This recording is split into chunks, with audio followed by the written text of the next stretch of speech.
We got a couple questions in for us today. First one, this is a good one. Does the whole, and you touched on it in your message, but I think it's good to clarify and kind of talk a little more. Does quote unquote conversation with a friend, that language, does it downplay the power of prayer and God's authority to answer?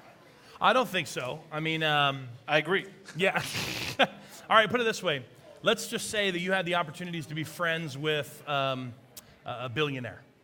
Okay.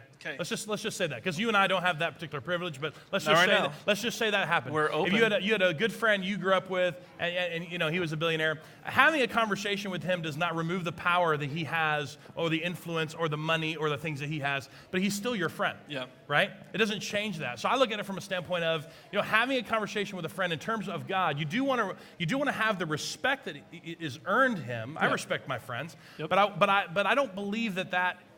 I guess you can be lazy about it, but you know, if you're approaching it properly, that conversation just simply means that, God, I am at peace and at ease with the power that you have to change everything.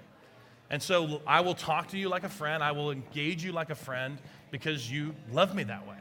And then from that point forward, you trust in the power of what he can do. And I think the more important part with that phrasing is not so much to do with how you view God, because that's good. You need to have the right perspective, of course. Yeah.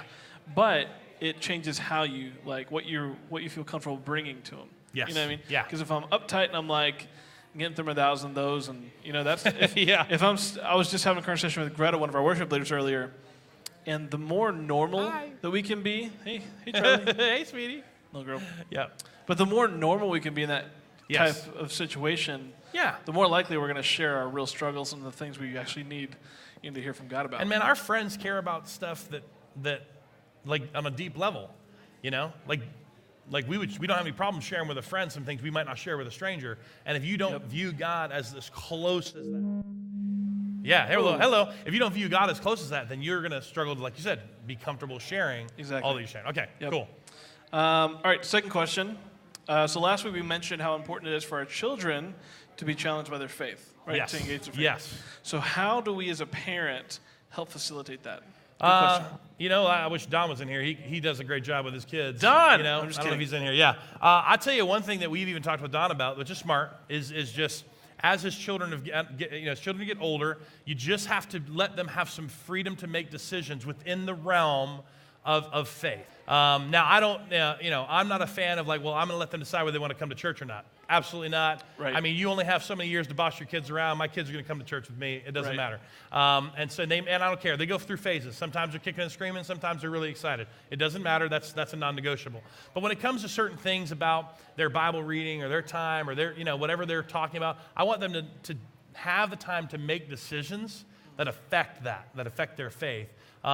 We've been training about tithing and things like that, but when they start making more money, they get older, I want them to have that as a decision of theirs.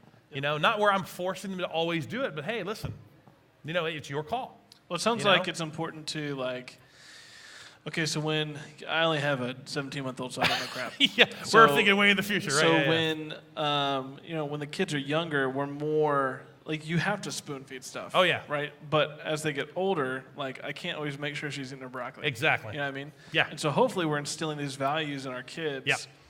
And it's almost like we want to give them those choices or the opportunity to choose with a safety net. They could say hey, you just got this from your grandma for your birthday, or you just worked and got this.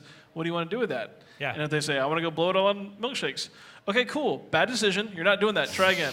You know what I mean? Yeah. To where you give them the ability to, I don't know. Well, and even we talked about, even as they get older, they have to have the freedom to fail.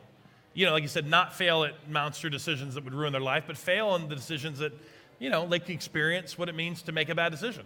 But the reality is that the other part of that I think is good is that even when you allow them to make decisions, you have to give them in turn the opportunity to ask any questions they want to ask. And Don's another good example. Our family pastor, another great example of his kids.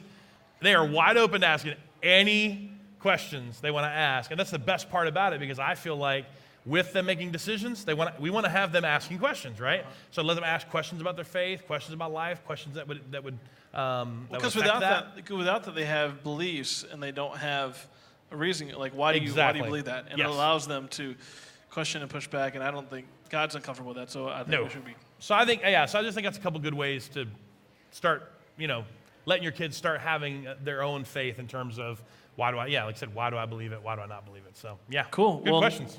Make sure to join us next week for part 3, Learn to Discern. Yep. We'll be closing out the series. Thanks, guys. Thanks, guys. See you next week.